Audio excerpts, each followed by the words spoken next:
What is going on, everybody? We got a few things to talk about today, not just the Terence Crawford and Errol Spence situation, but also Shakur Stevenson was interviewed by $1 million worth of game, and it was a pretty interesting interview. We're going to dive into some of the stuff. I've watched the entire interview, so we're going to dive into some of the stuff that was said in that interview. So let me go ahead and switch over. What is going on, everybody? Thank you for showing up for episode 58. We are going strong. We keep pumping out episodes nonstop every Mondays, Wednesdays, Friday. Never forget, 7 p.m. Eastern time. Every Monday, Wednesday, Friday, 7 p.m. Eastern time. For 1 hour, we talk boxing. And of course, we got to start off with the man, the myth, the legend himself, Hashim47, with the Let's Go Champ. And whenever we start off with Hashim47, the man, the myth, the legend, I always got to do that rhyme now that I figured out that rhyme, Hashim, I'm always rhyming that. We got to go with the other legend, Michael Buffer, to start the show. Let's go. Ladies and gentlemen. Let's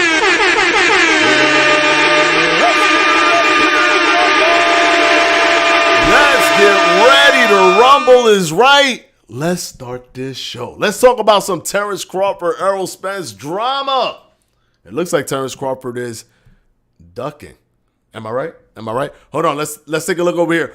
Fire. Yo, what's up, Fanatico? What's going on? Adrian Dones.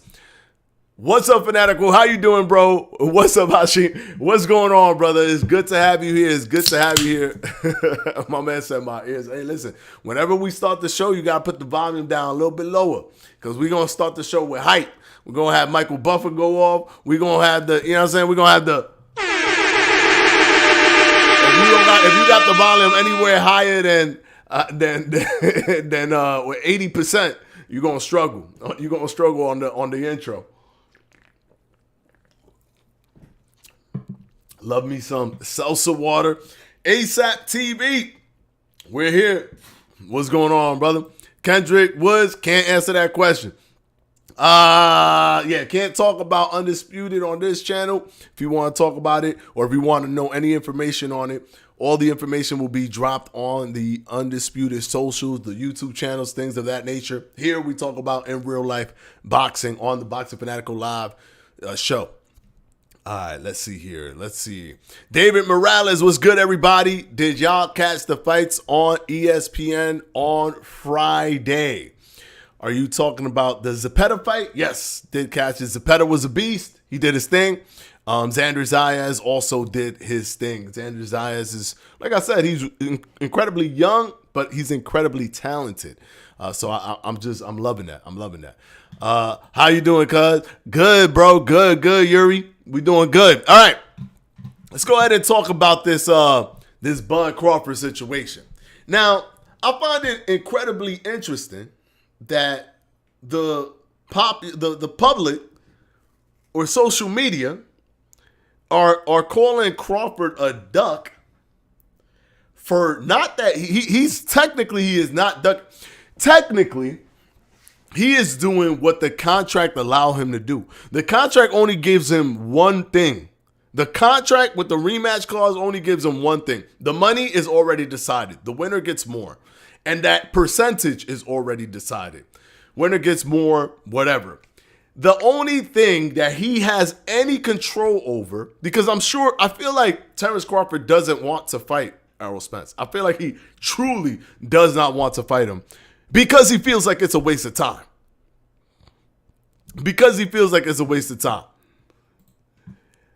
But because of that fact, he says, okay, cool.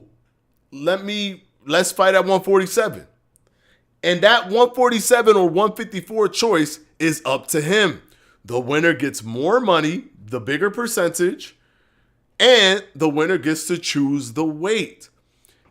Errol Spence did not win the fight. He does not get to choose the weight. He lost the fight. Terence Crawford gets to choose the weight. Now, I know why he's choosing 147.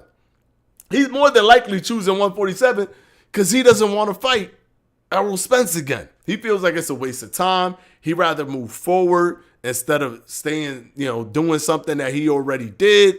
In his head, he's like this is like, maybe it's not motivating to him, right? Maybe it's like a bummer, right? It's one of those things where, you know what I'm saying? Like, you've moved on from it. You're kind of done with it, but you got to stick around because of a rematch clause. So I think in Bud Crawford's mind, he's thinking, okay, well, cool. Let's fight at 147 then. This way, he fights at 147. It looks like it's a harder sell, right, for Errol Spence, because Errol Spence probably wants to fight at 154. Errol Spence fans are delusional and feel that a one weight less than 10 pounds, one weight jump to 154 from 147 that he fought in his entire career, where the last fight he finally had a nutritionist, so he did it the right way. He finally, you know what I'm saying? He just beat Ugas, which was one of his best performances of all time at 147. Ugas, who beat Manny Pacquiao. Ugas, who arguably for many people beat Sean Porter. He just beat that guy like to a pulp, took his eye out and everything. This was after retina tear, after car accident, at 147. He's been in his entire career. But all of a sudden, he fights Bud Crawford, and now he's trash. Now he need to move up to 154. It's because he was at 147 that he performed that way. If y'all watch my live stream, I think it's like maybe 4 episodes ago or 5 episodes ago, I break down Errol Spence's tactics, the way he fights. It's very straight up and down. There's not many special effects. Errol Spence is not a slick fighter. He's not a slick fighter, even though you may want him to be. He's not. Is he technically sound? Yes, technically sound and slick and intelligent, high IQ, adaptive, and all that stuff, ability to adjust. Those are 2 different things. Not even 2. Those are completely separated. They have elements in each of those things, but they're not the same thing. He's technically sound, meaning when he throws his punch, he brings it back right here. When he throws this punch, he brings it back right here. He makes sure to roll, got his hands up over here. He throws shorter uppercuts to make sure that they hit the target, and he could bring it back and retract for defense. That's technically sound. But there's more to boxing than just being technically and throwing the right punches. There's also the IQ, the understanding of your fighter's tendencies. What's the fighter gonna do to you? How do you position yourself so that you can get the best angles and shots off? How do you time them? What's their speed? Can you get a timing read on them? Can you make them do things without actually throwing punches by using feints or using lateral movement or using forward and backwards movement to get them to do something so that you could get a information on what they're willing to do or what they're more likely to do in that scenario, so you could throw a punch maybe a few times later after you attempt it, taking little pictures here and there. There's so much nuance to boxing that Errol Spence doesn't have. What Errol Spence has, his tactic, is the bulldozer tactic. He's going to throw a bulldozer at the wall, and more than likely that bulldozer is going to take that wall down. But Terence Crawford is not just a regular wall. He's not a regular thing. He's gonna figure things out to move away from the trajectory of that bulldozer and do his own work. The thing that people are confused about when they look at Errol Spence and they try to compare Errol Spence that fought Terence Crawford to the Errol Spence that fought Ugas, which was 1 fight ago, with no nutritionist, where he just starved himself for that fight. The reason they can see him there and be like, he looks so amazing there, or with other fights and see that he looks so amazing, and in comparison to Bud, he doesn't, it's not because Errol Spence did anything different. He still did his jab, jab, jab, overhand, jab, jab, jab, body, jab, jab, jab, body, jab, jab, jab, overhand. He still did his thing that he does all the time. And you can see him doing it over and over again. The thing is, that thing works for 99% of fighters out there. So he could use that tactic for basically almost everybody he fights. Where it gets put to a halt is when you meet somebody who's highly adaptive. And that was Terence Crawford. Go watch any of Errol Spence's fight. Watch the ones where Errol Spence is successful. You're going to see jab, jab, jab, overhand, jab, jab, jab, body. Because in his mind, that creates the 50-50. And the 50-50 in boxing is where you have to choose. You have to choose what to do, so you never know exactly what you should do. right? So in his mind, if he keeps doing it at different intervals, if he goes upstairs and downstairs, and because it's an overhand, it makes you have to cover more. You can't cover from the front with an overhand where you can easily cover both spots, body and head. An overhand, you got to really cover because it could clip from behind and come in and loop in and still hit you, right? It can still hit your guard off and hit you in the face. The body is not protected when you have to overcommit for a looping left hook. He's a southpaw, so it's in reverse. It's a left hook. The looping one, the overhand. But then when he hits you to the body, if you overcommitted here, he'll catch you to the body. And all of that lets him get inside where he could start throwing the uppercuts and stuff like that. But for him to get in, it's always the multiple jabs and the overhand 50-50 to the body, either the body or the overhand. He did that with Crawford the whole night. The problem is he'll do his jab to start it, Crawford would cut him off. Or he'll do his jab to start it, and Crawford would parry and hit him with his jab. Or slip and hit him with his jab. Or he'll throw two, and Crawford knows he's going to throw the looping hook, so Crawford would catch, then shoot. Because once you throw that looping hook, you got to bring this hand back. So Crawford knew the moment it touches him, if he shoots it fast and short enough, it's going to hit Errol Spence before Errol Spence could retract. Errol Spence was no different than he's ever been before. It was the same Errol Spence we've seen always. The thing that people don't want to get through their heads is that it was Bud Crawford that made Errol Spence look like that. And another thing that I see a lot of people doing where they're like, this guy fought Bud Crawford better because Bud Crawford had a much tougher fight with that guy. And that guy wasn't popular like Errol Spence. That's the whole point. That guy was not popular like Errol Spence. Doesn't mean that guy wasn't better than Errol Spence if they actually fought each other. We don't know. That guy was just not as popular as Errol Spence.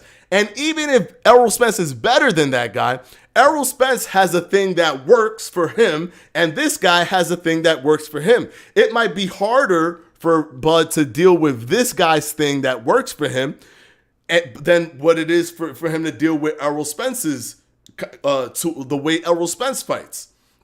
But that doesn't mean that what Errol Spence is doing is not harder for 99% of fighters. It just might be a little bit harder for other fighters than it is for Terence Crawford, and Jose Benavidez style might be much harder for Crawford than Errol Spence. But because Crawford is an adapting fighter, he's going to adapt to all different styles. It might just take him a little bit longer.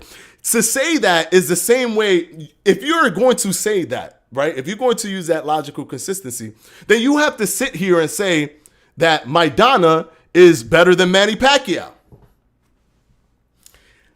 Is Maidana better than Manny Pacquiao? Because Maidana gave Floyd his toughest fight ever in their first fight. And I know people think Jose Luis Castillo was his toughest fight. I personally believe that Maidana versus Floyd 1 was Floyd Mayweather's toughest fight. It took him, and this is when if you understand how boxing works, if you look at what's going on in the ring with the chess match, it took Floyd around 5 rounds to figure out a thing to adjust to what Maidana was doing. It took Floyd 5 rounds. That's the longest it ever took for Floyd. Floyd sometimes takes less than one encounter to adjust to his fighters. If you look at the fight with Zab Judah, certain things that Zab Judah did, he couldn't do it again. The moment he did it the first time, he couldn't do it again. Because Floyd just takes one encounter, and then what Floyd does, a really intelligent thing, is he invites the same situation again. So for example, if Floyd came in and jabbed you to the stomach, and then you hit him, like with Zab Judah, Floyd came in, jabbed him to the stomach, and Zab caught him quick. And that's where Floyd got the knockdown that was never officially called a knockdown, but that was his only real knockdown when his glove touched the ground.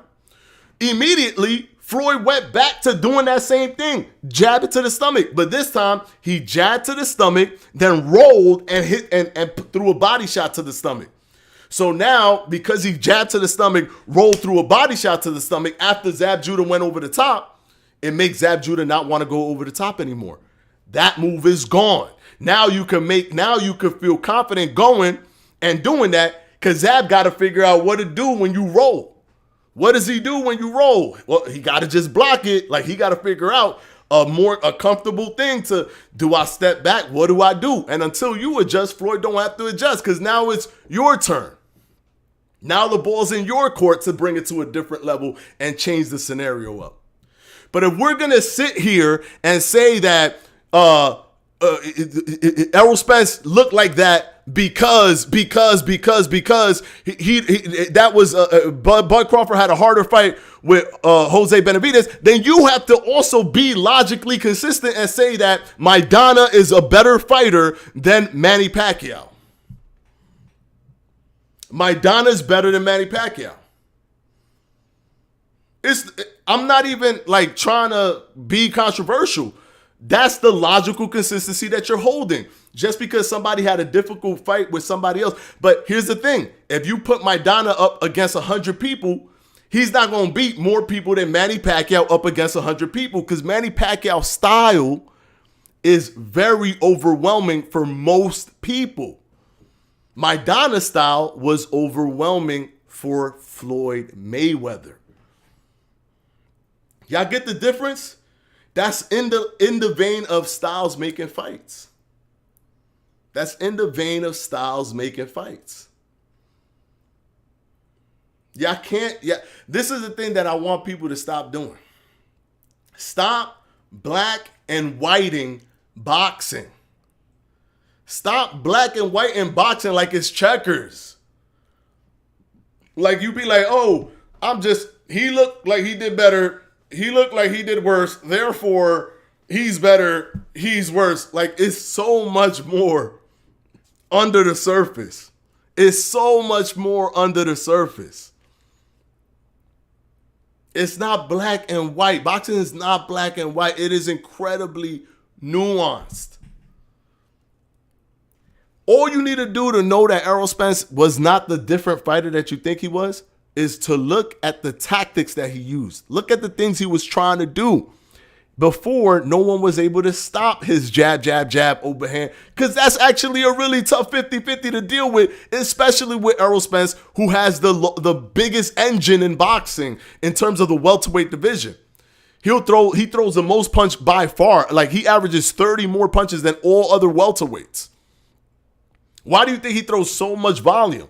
The only reason he throws so much volume is because he doesn't have this pinpoint accuracy, and he's not like timing you and doing all that stuff. He's just bum rushing you. And that's not to say he's dumb or whatever. No, that works for him. That works for him. He does it intelligently. He creates, it has an adapted 50-50 inside of it. It has a built-in 50-50. Either you're protecting the head or you're protecting the body. Either you're protecting the head or the body. And that's how he gets on the inside. That's how he pushes and pushes and pushes and pushes, gets you on the rope. Or if you let him get on in the inside in the center of the ring, he's going to start hitting you with some angles and hitting you with uppercuts through your guard. The thing is, Crawford never really let him come in. And whenever he let him come in, it was a trap. Pay attention. When does Errol Spence think it's time for him to come in, that now he knows he's going to come in? When he has you on the ropes, because you can't move back anymore. So the moment Crawford was on the ropes, Crawford knows this. Crawford could escape at any time, but he decides to sit there because he knows that overhand right is going to come, because he's going to move in with the confidence that Crawford isn't going to move back because there's nowhere to go. So what does Crawford do? He hits him with a short uppercut. He beats him to the punch. There's nothing different that Errol Spence didn't do in any of his other fights. The thing is, he just couldn't do it to Bud. And the same way Maidana gave Floyd trouble, but then Floyd schooled Manny Pacquiao, contrary to a lot of people over there that just like Manny Pacquiao no matter what, they're just blind. Floyd schooled Manny Pacquiao. It's the same way Terence Crawford had trouble with Gamboa or Jose Benavidez, but then schools Errol Spence. It is the same dynamic being seen there. Styles making fights and fighters having some trouble with certain styles versus not having trouble with others. But when you're really good, when you are a great fighter, you adapt. You adapt to any situation. And even if you're in trouble, You adapt. And there's a handful of fighters that they could do that. Floyd is one of them. Andre Ward is another one. Terence Crawford is another one. Those are one of the 3 best I've ever seen do it in boxing.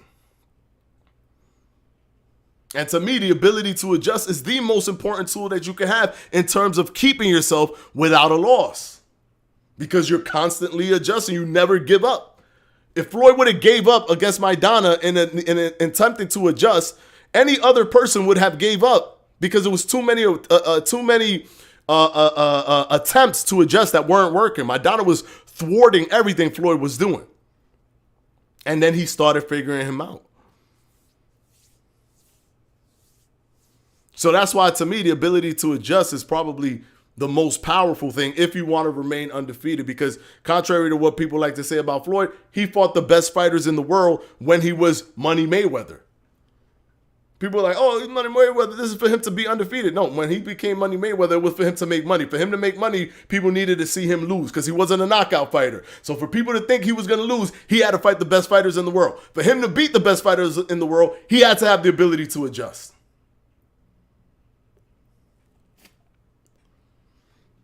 I hope that gets through your head, because it, like, I've been said that many times before, but people still don't like Floyd's legacy. He's one of the best fighters. He's one of the best fighters. He's definitely one of the best fighters, if not the best fighter in modern times. Anyways, also, one more thing. People are saying that Bud Crawford is ducking Spence at 154 because he will lose to Spence. The same people that are telling you that Bud is going to lose to Spence at 154 are the same people that told you that Bud was going to lose to Spence at 147. So why are you even taking their advice? They're wrong. They were wrong at 147, and they're going to be wrong again at 154. That's because they're black and whiting boxing. They're thinking different weight class and being trained. That's going to... Crawford talking about moving up to 168 to do work. You think that a little jump to 154 is going to do anything for Crawford? You think that's going to do anything to Crawford in what he was doing to Spence? That had nothing to do with nothing. It wasn't about weight drain. It was just about Crawford outclassing Spence. 154 is going to be 147, but worse. And then what's going to happen when it's worse?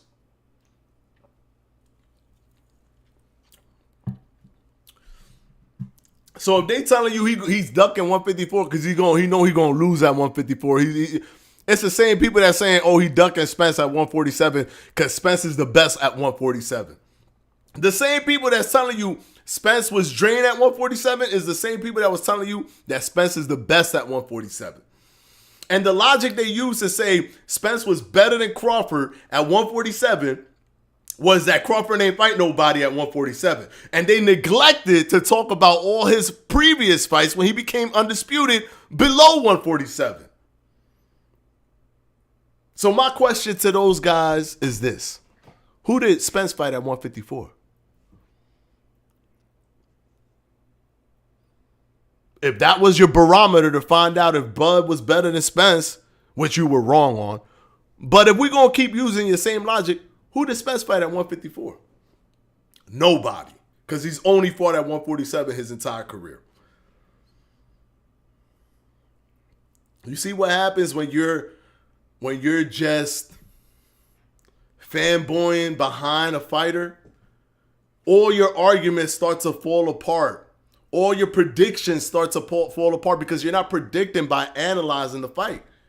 You're just predicting with your heart, and then on top of that, you're pretending that your heart prediction is some sort of intelligent analysis of the fight when it's not. It's just pandering to your audience and continuing the narrative that you just want. What you're doing is wishful thinking. But you're packaging it in intelligent analysis. But really it's just wishful thinking. I hear a lot of people say, yo, nobody knew that this was going to happen. This channel knew that Bud was going to do the suspense. This channel knew that Bud was going to do that suspense at 147. Go look at my prediction video. The prediction video is still on my channel, and that prediction video was like 10 months before the fight actually happened. I don't got a crystal ball. I just don't have a bias. So I truly analyze what's going to go down. The reason I'm on an 8-fight prediction streak right now is not because I'm just voting with my heart and I'm pretending. No, it's because I'm just analyzing and I don't got a bias and I'm not connecting anything to a bias. I'm just like, this guy's going to win, this guy's going to win, this guy's going to win. The reason y'all predictions is always like anything can happen, you might be right, you might be wrong, is because you're not actually analyzing the fight. You're pretending that you're analyzing the fight, but you're wishfully thinking that you want Errol Spence to win. That's why sometimes when I make a prediction, because the culture of social media and content creators and all that stuff has kind of taught the audience that whoever you're predicting is the person that you like. The culture has completely shifted where, oh, that's who you predicting? You an idiot. You don't know nothing about boxing. You going against the person I love. Because you love that guy. It's like, no, I don't love that guy. This is who's going to win. That's it. So now you've conditioned all these viewers to believe that I'm just liking somebody and hating somebody else when all I'm doing is predicting and analyzing a fight.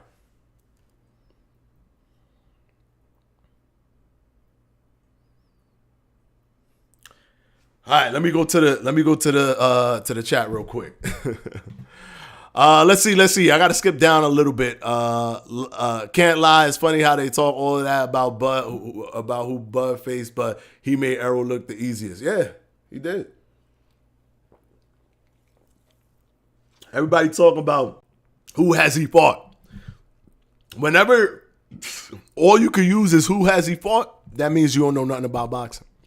That means you watch the sport. There's tiers of like understanding. You watch the sport religiously, sure, but you don't know what's going on. You just seeing fighter A punching fighter B getting away from the punches, and then fighter B punching fighter A. That's all you're seeing. You're not really understanding what's happening. Whenever you say who has he fought, and that's the only thing you hanging your hat on, it's because you can't just look at a fighter and use a good eye test on them. You can't. Either that or you're just wishfully thinking, so you're trying to create what excuse can I use to make sure that I could sell that this is the person that will win. And that's what a lot of people did. They either use wishful thinking and pretending and packaged it as analysis, or they just don't know what they're looking at. And they're also all in the same echo chamber. So because they're all in the same echo chamber, people going to pretend that they came up with these things when really they just listening to the next content creator. That's all they're doing. And they're all talking the same way. Notice it's always the same talking points from all the content creators. Like there's very few that have like their own talking points. This channel is complete. Everything I say is always my own thing. My own thing. It's always my own thing. But if you notice, how many people were saying Bud Crawford wants more money? It's like every channel was saying Bud Crawford want more, Bud Crawford want more, Bud Crawford. Everybody was saying that. They're all saying the same things. That thing came from no reliable source, but everybody's saying the same thing. Everybody's saying the same thing. Why? Because one person say it and your team, my fighter, I'm going to say the same thing you're saying. And then somebody else, y'all both say, I'm going to say the same thing. And they all going to pretend like they came up with it. They all going to pretend like they came up with this thought process. Every single person that talked about how Spence was going to beat Bud all said it's because Bud ain't fight nobody. Everybody said that. And everybody pretended that they came up with that. That's interesting that y'all all came up with the exact same reasoning for why Errol Spence is going to beat Bud Crawford. There's no nuance in your conversation. That's the exact same reasoning. Oh, he ain't never fought nobody. He ain't never fought nobody. He ain't never fought nobody. He ain't never fought nobody. Well, how are you going to beat him? He ain't never fought nobody. That's all you heard. What are the chances that y'all all saying the same thing? Because it's all rooted in feeding the echo chamber. It's all the same thing. Everybody's saying the same thing. Nobody has a unique thought on boxing because they don't have the confidence in understanding what's going on. If you understand what's going on, you can have your own unique thoughts and analysis that's not tied to what anybody else said. My prediction of the fight is not a prediction that you will see anywhere. It doesn't exist. There's some people that say, oh, I think Bud might win. My prediction was like to the T. He was going to use his jab aggressively against Errol Spence. I showed the video of him rocking what's this dude? Kell Brook with the jab. Because I said that's his power hand. His power hand is his right hand, and his right hand is his jab. And because Errol Spence likes to jab, he's going to out-jab him. And he knocked him down with the dang jab. So when you confident in what you seeing with the sport by your own self, you're not echoing anything anybody else is saying. You just saying your own thing.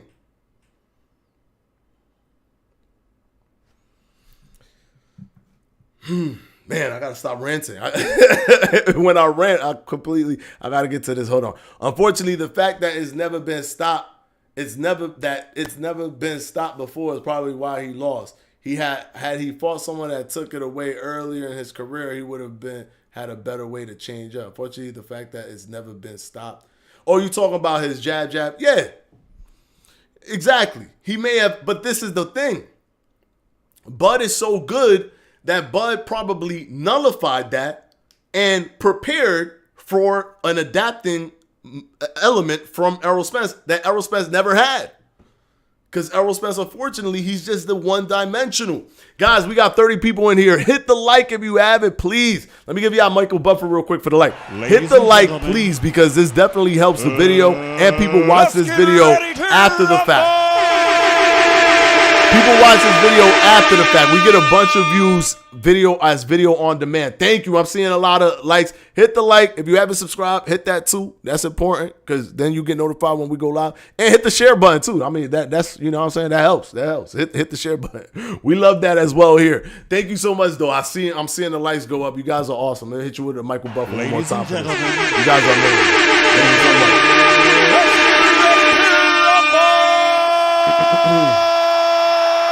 What's your take on people always calling Mayweather a runner? That's when people don't know about boxing. They call him running. They call it a lot of the stuff that Floyd Mayweather does, believe it or not, is actually unorthodox. He'll stay on the ropes and let you tee off. You know how many times he just stays on the ropes and lets you tee off? And starts rolling and countering. Or he'll stay in the pocket, let you tee off, and start rolling and countering. He does that a lot. He does that more than he moves out of range. He stays inside and just times all of your stuff. But nobody talks about that. They only focus on, like, sometimes in the last few seconds of a round, he's moving, or something like he's moving laterally, and they'll point at that. That's it. That's all they do. But Floyd, really, his thing is countering. If you're going to counter, you got to be in range to counter. You can't hit nobody if you just running. But a lot of people just don't know. They just don't know boxing. They think they know, but they don't know boxing. They don't know boxing. It's the unfortunate thing. But once you really start learning about boxing, and I encourage anybody to, like, pick up the sport a little bit, get in, in a safe environment, pick up the sport, get to a good position and spar.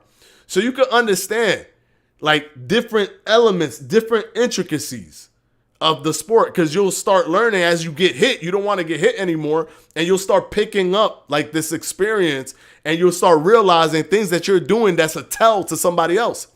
And then you'll start realizing things that they're doing because you got tells that's from the way you set up your punches. Then you know that you got to switch things up, make it a little awkward. And then that becomes natural. And then you got to keep switching. You'll know this stuff. You'll start picking things up. When you don't really understand what's happening, Floyd is running.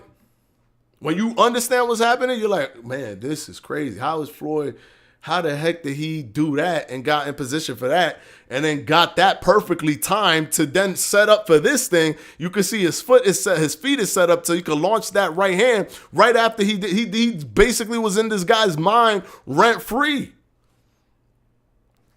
It's just a lot of lack of understanding the sport, which is why people think that somebody like a Floyd Mayweather is a runner. When you're really good at the sport, the casuals think that you're running. That's what it is. When you're really, really good, casuals think you're running.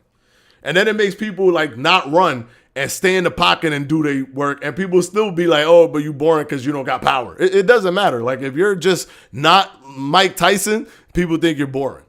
You have to be a Mike Tyson fighter for a casual to think that you're not boring. I said Bud was going to lose at 147, but he proved me wrong. Same outcome at 154. Exactly, man. That's because you're not like just a drone that just, I'm telling you, man, when Bud beat Spence, it only lasted less than 24 hours before the excuses started rolling in. And they actually felt like they did Bud Crawford his just due. Oh, I said he won, no excuses. So now I could say never-ending excuses. That's not how it works, bro. That's not how it works. You can't start off and be like, oh, but the thing is, you know what it is? They wait to see what the community is saying, and then whatever is the most popular thing, they adopt that. Because they don't have any confidence in seeing what happened and making an assertion for themselves. Because they don't know what they're looking at. They don't know what they're looking at. I've been watching boxing since I was a little kid. Since I was like 4 years old, my father had me watching boxing. I was in love with the sport, looking at it since I was 4. He ain't let me go in, so I had to box when I was like 13, 14. But he ain't let me go in the sport. But he had me watch it because my father loved boxing. So I used to watch boxing since I was 4, and still watch it religiously till now. There's people that just like to see people punch each other. And they think that because they watch a fight every time it airs, they know what they're watching. They don't. They don't.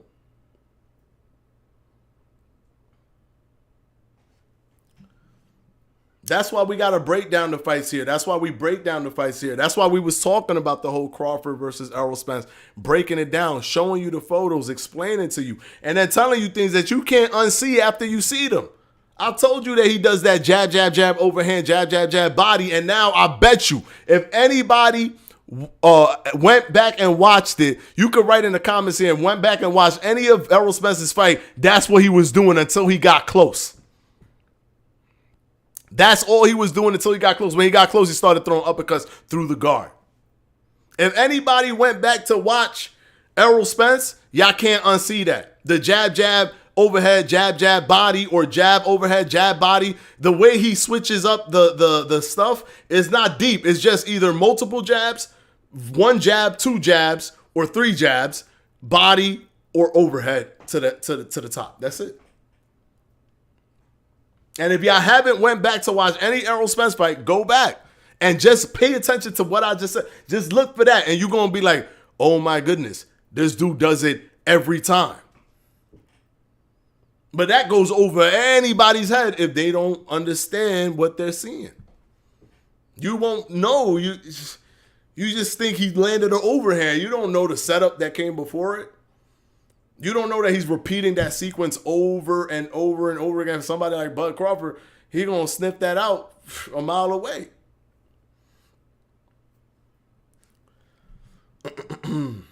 Crawford is the better boxer. He is. He truly is the better boxer.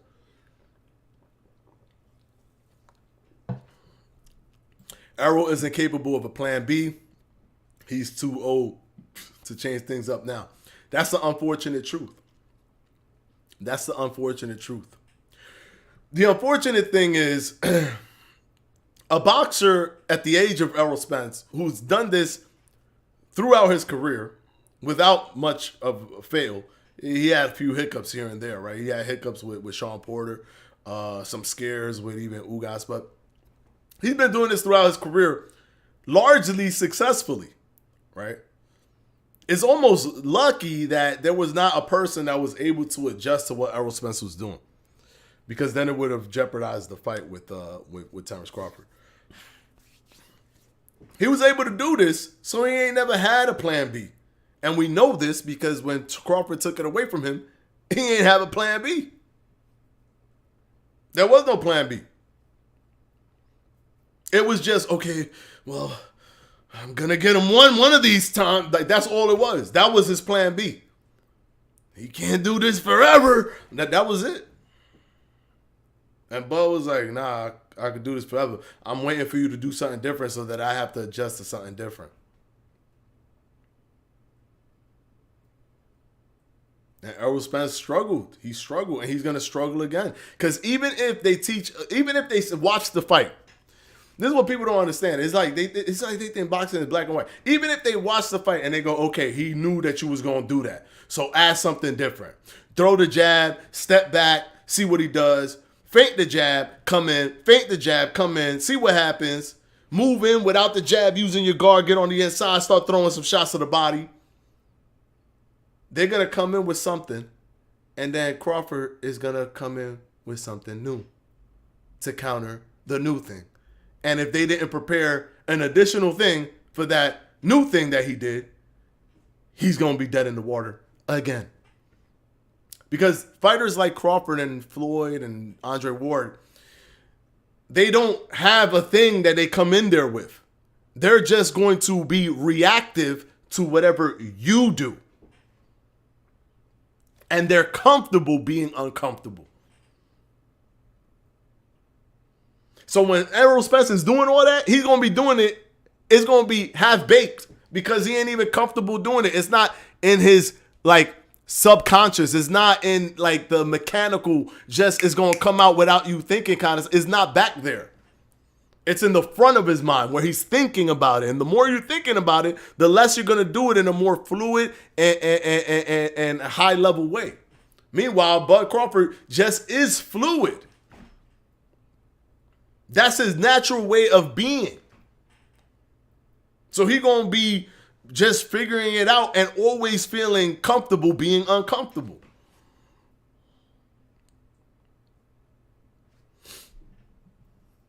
AP, whatever. Crawford not beating Canelo, though. That one's tougher. That one's tougher only because of Canelo's size and Canelo and the things that Canelo has done as well and the way Canelo fights. But I do believe that Crawford is more skilled than Canelo. It's just going to be a matter of, is the size difference or the size or the weight that Crawford has to jump, is that going to do anything to Crawford? If it doesn't, Crawford wins. I personally, right now as we sit, and I know that this sounds crazy, but that's because I don't drink the Kool-Aid of, the weight is so high, therefore it's a different weight division, therefore I don't care about none of that. Skills is more important. And Canelo is the best to fight at 168. He barely 160. He's not even really 168. He walks around at 168 and he fight at 160. He's not really a 168 fighter. Crawford is bigger than Canelo. He's taller, got longer reach. Jermell is bigger than Canelo, taller.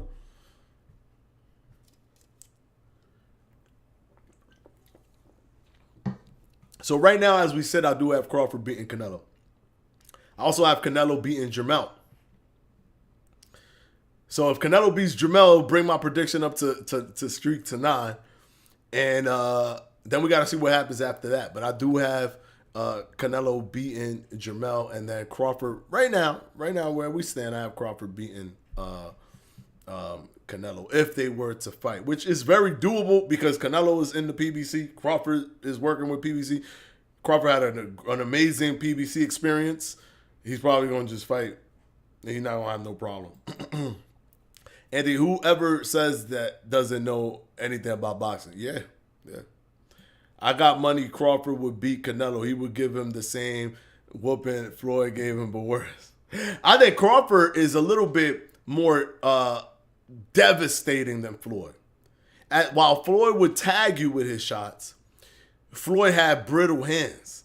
So he really couldn't capitalize so much on his power. And he actually just gave up on trying to hit you with super power.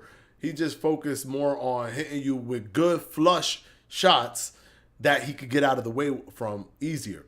Terence Crawford don't got no problems with his hands. Terence Crawford's hands is made out of steel. And you know how I know that? Because he wears the Mexican Everlast gloves. And those are the gloves that are not foam. They are feather. They use feather in the gloves. Those are 100% legal, by the way. It's the same weight, but the way it distributes the weight is differently.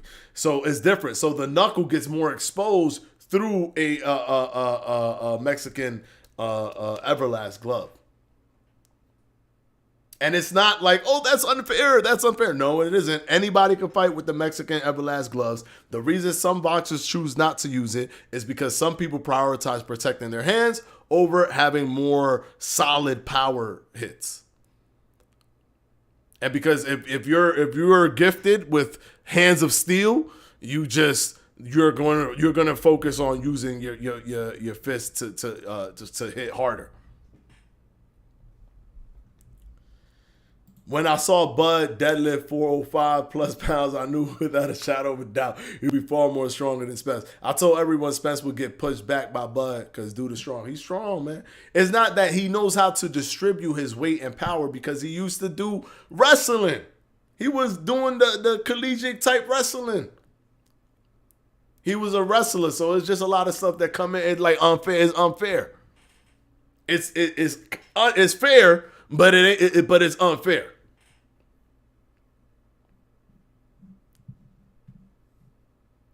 I could listen to you talk boxing all day. HNIC, thank you so much, brother. Thank you. Of course, man. Of course. You already know, man. I mean, sometimes I'll be ranting, and then I'm like, am I doing too much? Like, do I need to get back to, you know what I'm saying? But then I see you guys like, oh, nah, keep ranting. It's all good. So it's like, all right, cool. Like, I be trying to catch myself while I'm ranting. Like, yo, I got to, you know what I'm saying? I don't want y'all to feel like y'all not talking to nobody. Bro, always spitting bars every stream. Thank you, man. Thank you. Fine, that's the thing. Because you aren't biased, you look at footage, price, and you analyze by skill. Exactly. That's what happens, Fire.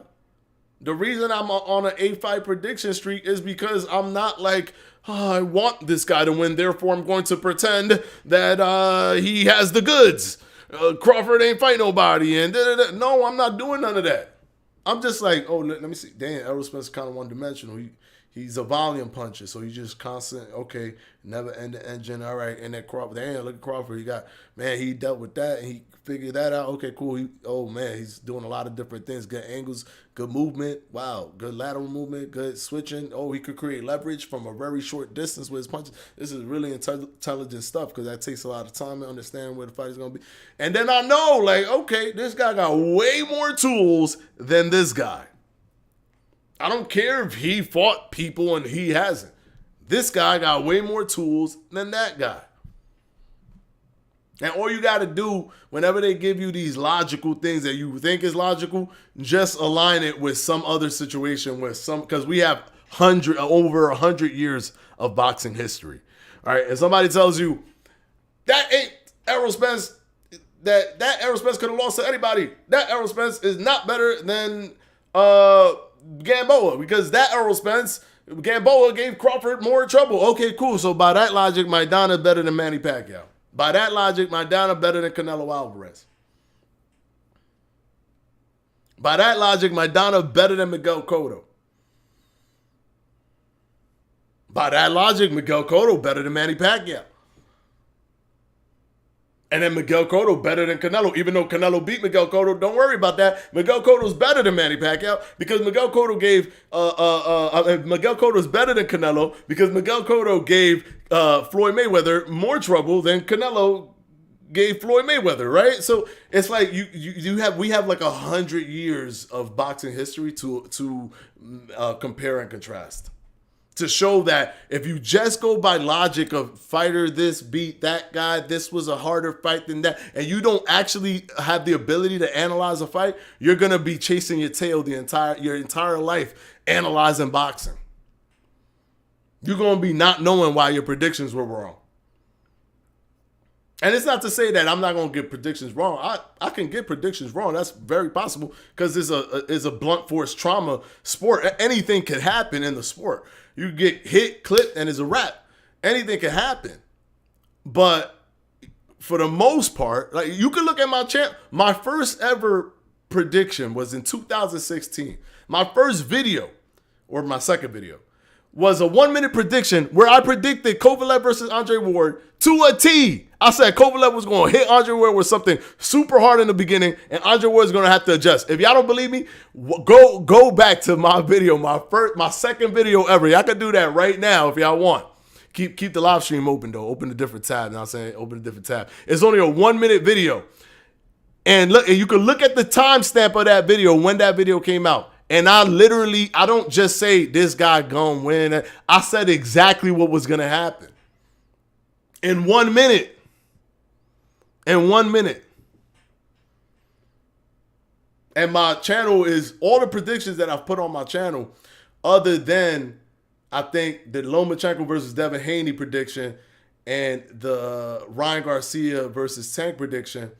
They're all pretty much aligned. I did predict that Gennady was going to beat Canelo the first fight, but it could be argued that he kind of did, but it's neither here nor there. If you want to say three of the predictions was wrong.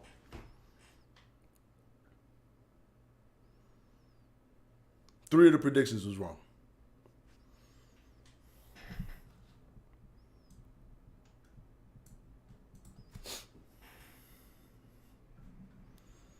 I felt like they got whipped versus Crawford. Felt like who y'all talking about? Who y'all talking about? Unlike some boxing fans, they just go by buys. Yeah. LOL speaking. ASAP, we don't mind the rant. These things need to be said. Of course, man. Of course. And it's not no shot at other content creators in a personal way. It's just that one thing that I can't stand is the false narratives that drive a community to hate one fighter or hate another fighter, or just like not detaching the personal feelings for those fighters. And all you do is fuel their anger with a false understanding of the sport, because then it even opens you up to the subjectivity of everything and being able to just say, oh, whatever you want. So whoever you like, you can trick yourself to believe that person is better than the person you don't like because you're so unaware. You could trick yourself. Oh, this guy's going to beat him because of this, and this. And none of that stuff come to fruition when they fight. None of that stuff come to fruition when they fight.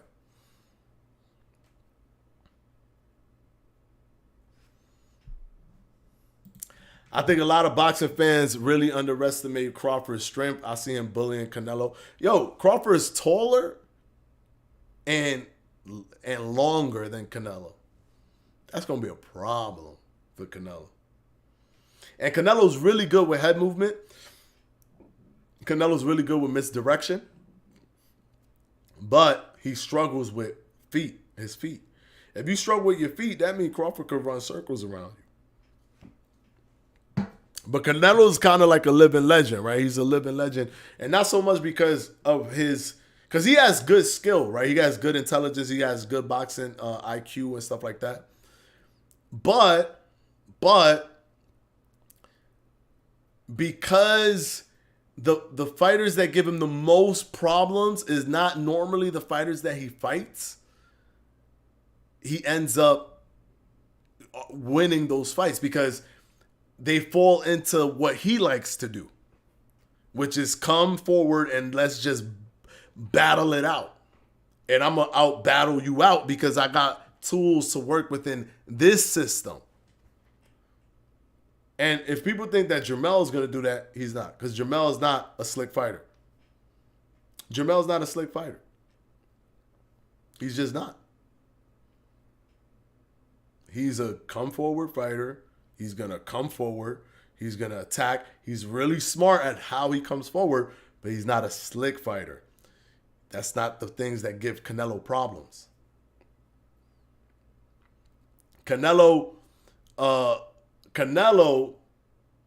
had problems with Bivol. People just don't really know Bivol. This is the thing too. When people don't know somebody, they think that that person's trash. No, you just don't know him.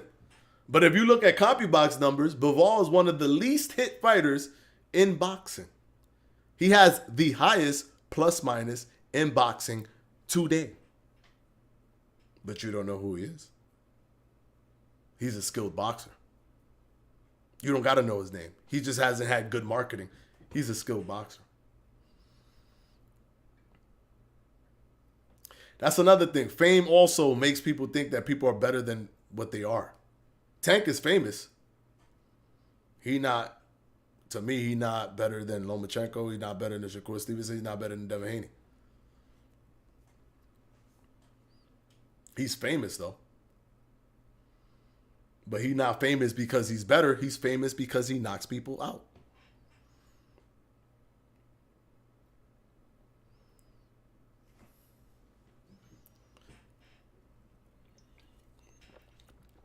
Fame is another thing that takes people away and they don't really understand. So they think that Canelo is this monster that's just there's no way that Crawford could win because of the weight is so much. It's not that much.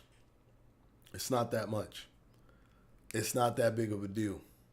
Crawford actually has to drain himself like most fighters do to get to the 147. Because that's what most fighters do because of rehydration. It's not that they want an advantage. It's that they know that somebody else is doing that. So they got to do that to work within that so that it's actually an even playing field. But it comes at the cost of being comfortable, fully comfortable. But if you fight at 168, he might have to gain a pound or two. He might feel comfortable. He might be able to just focus on what he's doing. Floyd Mayweather ain't never come a pound over 150 pounds. And he's never been 150 pounds the night of the fight. He always loses weight because he's so little. But he was beating people that was rehydrating like Canelo, rehydrating like 165. While Floyd lost weight and Floyd beat Canelo when Canelo had so much weight over Floyd, almost 15 pounds on the night of the fight. Floyd lost weight. My man never hit 152. He hit 150, came in at the night of the fight, he was 148. Poor guy was 148. Didn't look like it though when they were fighting. Canelo came in, weighed 152 on the dot. The night of the fight, my man's was 165. 1 day later. 1 day later, 165. And Floyd fought with a 10-pound gap. Does it look like it was a 10-pound gap? No. Why? Because skills is more important. Skill is more important. When people start understanding it, the thing is that Crawfords and Floyds and Andre Wards, they're few and far between. You barely see those people, don't exist. For the average Joe boxer that's like a top contender kind of guy, that's not like this like Crawford and Floyd Mayweather person, they're going to struggle, sure. But Crawford, he's not going to struggle. He might, get in a little bit of a battle here and there, but he's not going to struggle. He's going to fight his fight, and he's going to use his skills to overcome. It's that wear and tear. Canelo has been boxing professionally for over 20 years. That will break one's body down. Yeah, I guess. I mean, the way he fights may be true, yeah. You do get wear and tear. There's always wear and tear in boxing. The more you fight, the more wear and tear. Yeah, I mean, we can see that. But I have a sneaking suspicion that Canelo's going to perform really, really well against Jermell. very, very well against Jamel. It's not only just your ability over the fighter you have, it's also that fighter's ability to deal with the bright lights. And by bright lights, I don't mean the lights, I mean the moment. The moment can get them nervous. There's a lot of fighters that do really good, even in front of a crowd, even in front of whatever, when they're not the main event and they're kind of in the background or whatever. But when they're the main event going against a superstar that they look up to, they get the jitters. And it's hard. That's an advantage that stars have over non-star fighters, fighters that aren't stars. That's a psychological advantage that they have over them. Some people have to overcome that psychological advantage. It takes a lot for some fighters. Canelo is overrated AF. Who he beat, like Bud did Spence. His Errol Spence fight, which was GGG, he robbed him. His Errol Spence. I mean, is he a little bit over? I wouldn't say he's overrated because the man is undisputed. The man moves up in different weight classes. I would say Canelo is actually a beast. I wouldn't say he's overrated. He's not overrated. He just doesn't have the style that these guys have, but his style, he makes it work really good.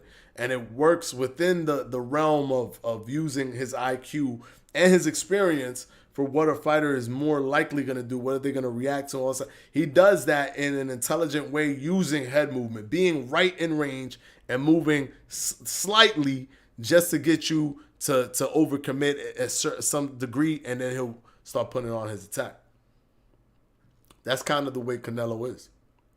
Canelo hasn't really changed up his style. I know I saw the $1 million worth of games podcast they were doing with Shakur Stevenson, and they were saying that Canelo switched his style, or Gilly was saying that, but I'm like, he didn't really switch his style. He didn't really switch his style. It's like people think that because he had issues, he lost to Bivol because Bivol's a good boxer. It had nothing to do with weight. Bivol's just a better boxer than Canelo. Then he had problems with Ryder because he just had problems with Ryder, with the way Ryder was fighting him. Just like Floyd had problems with Maidana, but then come on the flip side and beat a Manny Pacquiao the way he did. So people who have problems like with certain fighters. Floyd had a little bit of problem with Jose Luis Castillo, but he went on to beat Oscar De La Hoya. So just because somebody, it's like the moment somebody see a fighter have some problems with somebody, they think, oh, that fighter, that's it. He washed up, he done, he's whatever. He was able to withstand and win. And we don't know what he's gonna do in this next fight. But in my opinion, I feel like he's gonna perform well in this next fight. Because Jamel's kind of tailor-made for Canelo.